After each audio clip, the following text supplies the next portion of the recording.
Hoje a gente vai falar da educação na República, mas antes a gente precisa entender que período foi esse.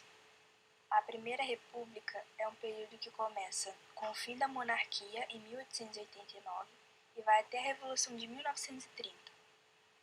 É um período longo que passa por várias fases e reformas e é quando a educação começa a pensar sobre as grandes camadas populares, ou seja, os trabalhadores.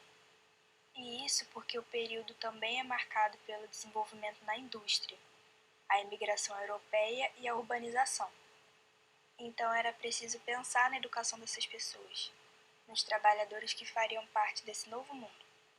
No contexto geral do mundo, acontecia a Primeira Guerra Mundial e a Revolução Russa. E essas transformações também tiveram ecos na educação. Essa que antes não era para todos. Como dito antes, esse é o período em que a educação passa por vários processos. O primeiro deles, o positivismo, que tem uma visão mais autoritária da educação e se molda a partir de influências estrangeiras.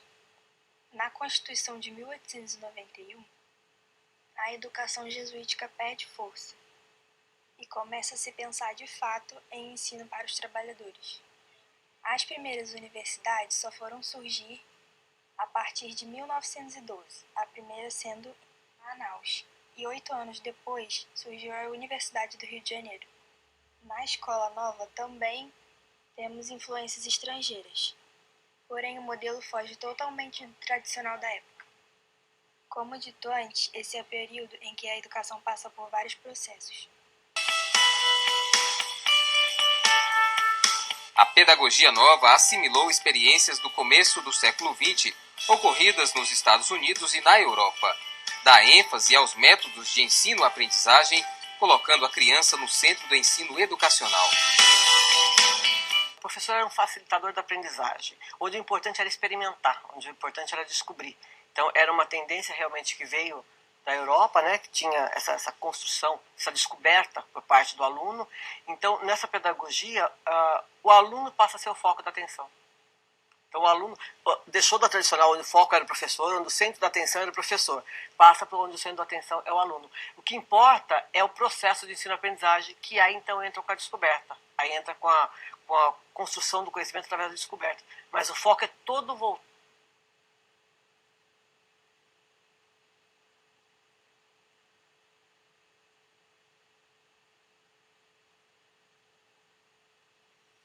A primeira reforma é de Benjamin Constant. Ele era um positivista. Para ele, o ensino deveria ser laico, libertador e gratuito. A reforma se divide em duas: primeiro grau para crianças de 7 a 13 anos e segundo grau para crianças de 13 a 15 anos. A escola secundária com duração de 7 anos e depois do ensino superior.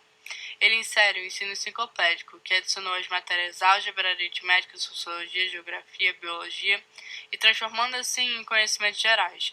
A segunda reforma foi proposta pelo ministro da Justiça e Educação, Epitácio Pessoa, que mais tarde viria a ser o presidente da República. Assumia que o curso secundário passava a ser um mero preparatório para ingresso nas faculdades. Entre outras medidas, reduzia para 6 anos o curso secundário. Terceira reforma. Marechal Hermes da Fonseca era então presidente da República. Aprovou a Lei Orgânica do Ensino Superior e Fundamental, elaborada pelo seu ministro do Interior, da Cunha Correia, que ficou conhecida como a reforma que desoficializou o ensino brasileiro. Argumentava-se que era preciso dar aos particulares, de forma mais ampla, o direito de ensinar. Este direito, diga-se de passagem, nunca lhes foi negado, uma vez que durante o Império, o ensino secundário, na sua maior parte, esteve em mãos dos particulares, leigos ou religiosos. Curiosamente, os positivistas, que sempre defendiam um Estado forte, passaram a fazer o coro em matéria de educação com os liberais. A reforma de Carlo Maximiliano, em 1915, considerada a reforma educacional mais inteligente da época. A preocupação é com a função de preparatório ao ensino superior, sendo uma das preocupações da sociedade ainda. Essa concepção de ensino não poderia ser diferente, uma vez que em um país de analfabeto, onde a maioria da população sequer tinha acesso ao ensino primário, acabava sendo perfeitamente normal que os poucos a conseguir chegar ao ensino secundário apenas o fizessem com o intuito de poder regressar ao ensino superior.